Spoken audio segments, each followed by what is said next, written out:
Bonjour à tous et à toutes et bienvenue. Dans la vidéo d'aujourd'hui, je vais partager avec vous 6 raisons les plus courantes pour lesquelles les entreprises échouent. Mais juste avant de commencer, prenez déjà quelques secondes pour vous abonner à la chaîne et liker si vous ne l'avez pas encore fait. Et n'oubliez pas d'activer la cloche de notification pour être informé des prochaines vidéos. Et une fois que c'est fait, on se retrouve juste après pour la suite.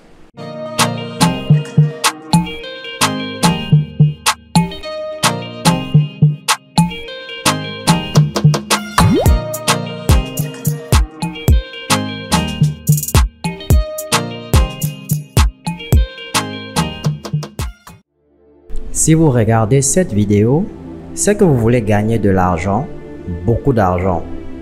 Vous voulez peut-être aider votre communauté, vous voulez peut-être devenir un patron, peut-être que vous suivez simplement votre passion. Quelles que soient les raisons qui vous poussent à gagner de l'argent ou à créer une entreprise, vous devez connaître les obstacles qui se dressent devant vous. J'aimerais commencer par une raison très répandue pour laquelle les entreprises échouent. La première raison, se lancer sans avantage concurrentiel. Si vous voulez créer une entreprise sans avantage concurrentiel, il vaut mieux ne pas commencer du tout, car vous allez échouer. Imaginez que vous venez d'emprunter de l'argent à votre banque et que vous voulez ouvrir un restaurant dans votre quartier. Mais le problème que vous rencontrez est qu'à côté de votre restaurant, il y a beaucoup d'autres restaurants. Une autre chose que vous devez prendre en compte, c'est que ces autres restaurants déjà installés ont déjà une communauté. Ils ont déjà des clients qui leur sont fidèles. Donc, si vous arrivez en tant que nouveau dans le business, vous devez apporter quelque chose de différent. Vous devez apporter quelque chose d'un peu plus dynamique. Chacun d'entre nous a quelque chose de très spécial. Tout le monde a quelque chose d'unique et de spécial. Avoir un avantage concurrentiel ne signifie pas investir beaucoup d'argent. Vous pouvez apporter tout simplement une petite touche dans votre business. Comme par exemple, dans le cas d'un restaurant, vous pouvez mettre des jolis magazines sur les tables pour que vos clients puissent les lire. Il faut donc continuer à innover.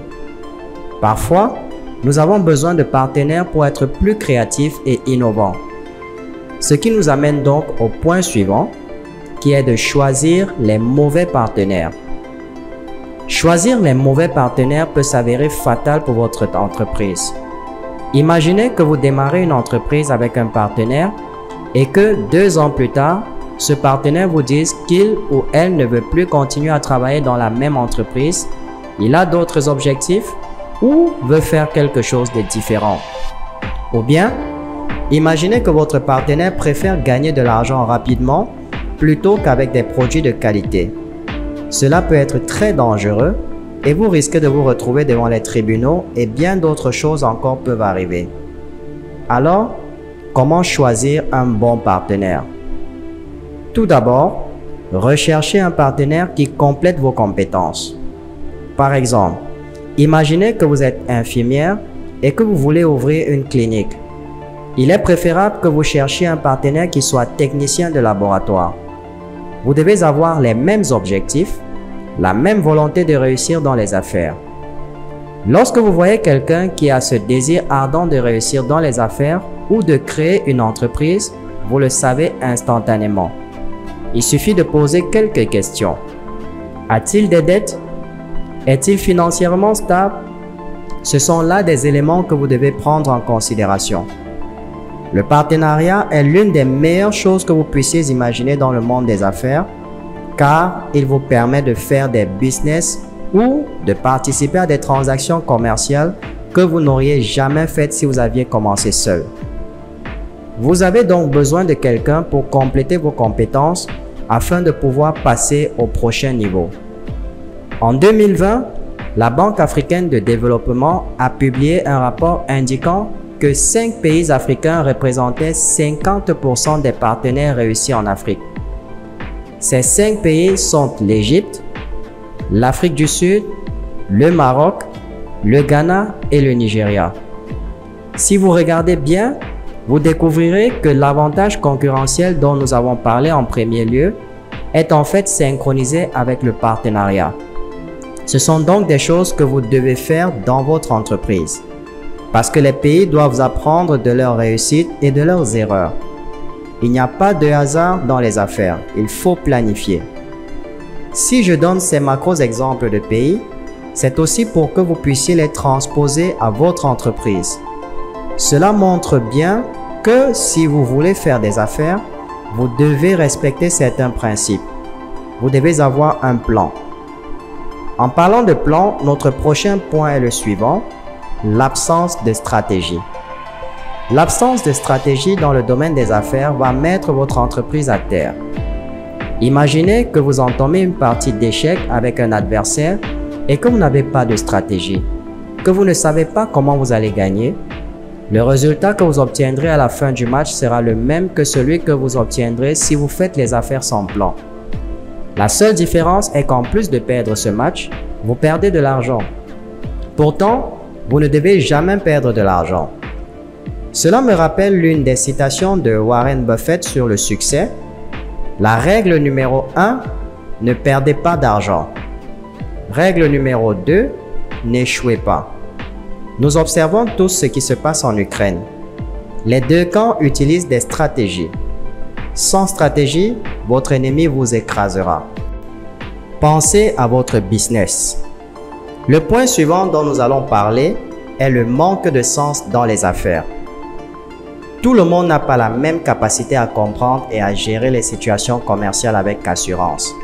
C'est de la même manière que tout le monde ne sait pas nager, que tout le monde ne peut pas jouer au basket comme Michael Jordan, que tout le monde ne peut pas être un homme d'affaires comme Elon Musk. Mais il y a des milliers et des millions de millionnaires chaque jour.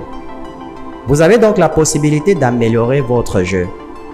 Si vous n'avez pas assez de sens des affaires, vous pouvez apprendre ces compétences sur Internet. Un manque de sens des affaires peut mettre votre entreprise à terre. Le manque de sens des affaires est comme un virus qui peut affecter l'ensemble de l'entreprise. Même si, en tant que patron, vous avez un sens aigu des affaires, si vos employés n'en ont pas, il y aura toujours beaucoup de problèmes. Il est donc important d'organiser des ateliers pour mettre tout le monde au même niveau.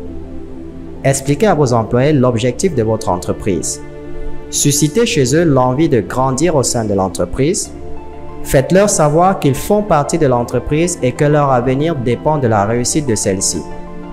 En conclusion, pour relever les défis de l'entrepreneuriat en Afrique, il faut non seulement être conscient des pièges courants, mais aussi faire preuve de planification stratégique et du sens des affaires.